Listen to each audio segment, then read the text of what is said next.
I'm talking about. Attention not even about something, just being attentive.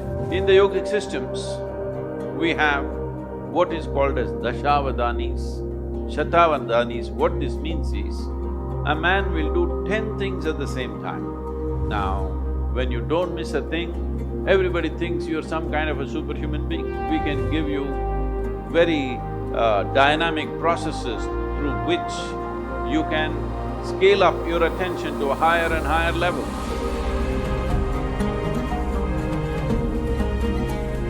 My question is, what means focus to you, and which way can we apply focus in our daily life? So what's your definition of focus? Okay. There are many ways to describe this word. Instead of saying focus, if you use the word attention, would you agree that attention and focus are about the same thing? There is a little difference. There are nuances to it. But when you say focus, it's just like focusing a light on something means only a focus is always a spot. Attention can be much more widespread. See, right now, if you have clear vision, I'm having problems seeing the young man because you kept him in darkness there in the hall. But if the hall was well lit, I don't have to focus myself to see the people who are sitting here. I just need attention. If I'm attentive, I will see all the people here the way they are. But now I get interested in this one young man, then I need focus. If I had only focus without the general attention about everything around me, indiscriminate attention I'm talking about, attention not even about something, just being attentive only because there is a certain level of attention and awareness within you, you even know that you exist. Otherwise, let's say in sleep, in your experience, neither the world exists nor you exist. All that's happened is, there is no attention. Because there is no attention, there is no perception of any kind. So first thing is attention, that there is a general grasp of everything. Then there is a particular interest.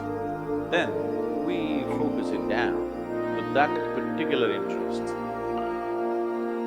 So what is the purpose or what is the definition of focus? What is the use of focus? Where can focus get us?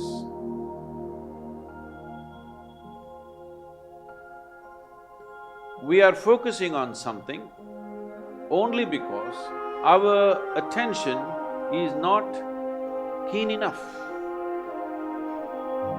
If our attention was very keen, you would not need to focus on anything. In the yogic systems, we have what is called as Dashavadanis, Shatavadanis. What this means is, a man will do 10 things at the same time. Another man will do 100 things at the same time. This is, he will articulate a particular musical raga.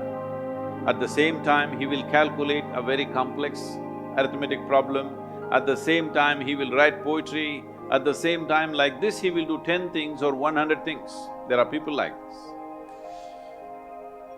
You can either use that to just be a stage performer, or you can just use it in your life. You're an entrepreneur.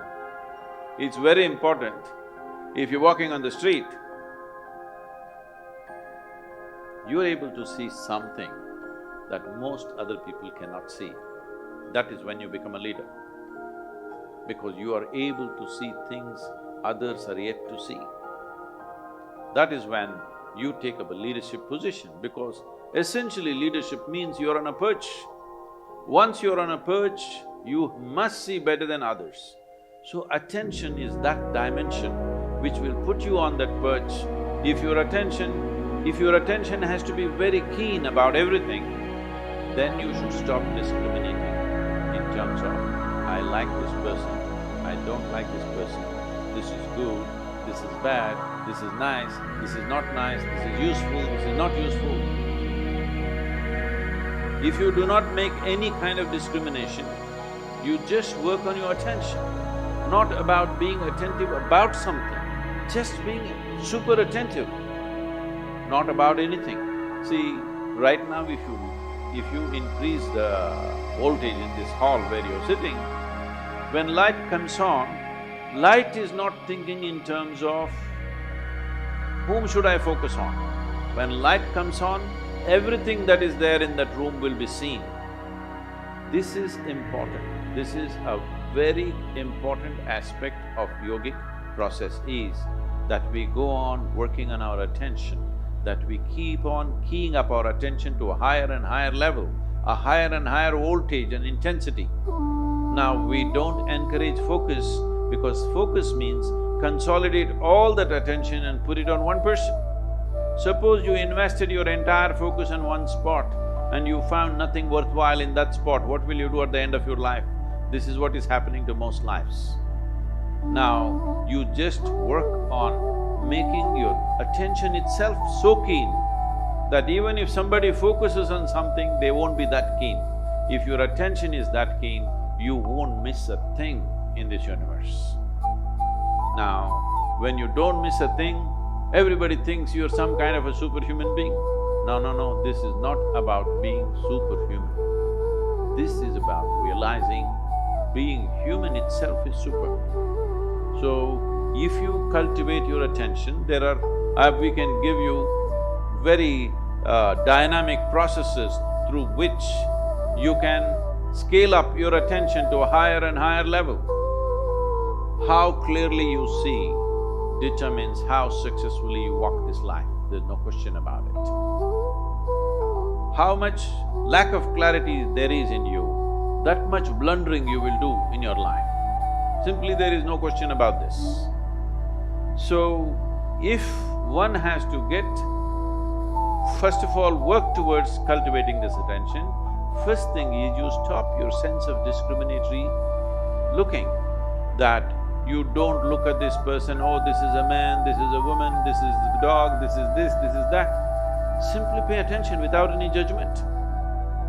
If you just pay attention to anything and everything without any judgment, you will see, if you just pay attention to an ant, there are phenomenal things.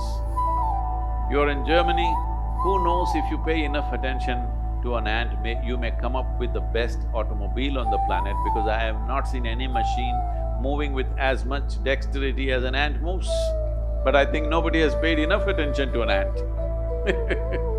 So, attention, raising the bar of attention is more important than focus. For immediate purposes, if you need to focus on something, you can. But right now you can do a simple experiment. If you sit with your face slightly upturned like this and close your eyes, you will see naturally there'll be a focus between your eyebrows. But you can be conscious of many things, people around you, your breath, the sensations in your body. You can be conscious of everything and still be focused. So mental focus is a limited possibility, but the attention, enhancement of attention that ultimately delivers you to a space where you become conscious, or in other people's words, super conscious, is just conscious, but people think you're super conscious. Because of this, you grasp everything as it is. The most important thing for this is that your mind is not functioning like a prism, distorting things and creating designs where they don't exist. Your mind has become like a plain mirror, it just shows everything just the way it is. Only when you see everything just the way it is, you will have the ability to handle everything sensibly, otherwise you make a mess out of many things. This is very important for an entrepreneur because you don't have a job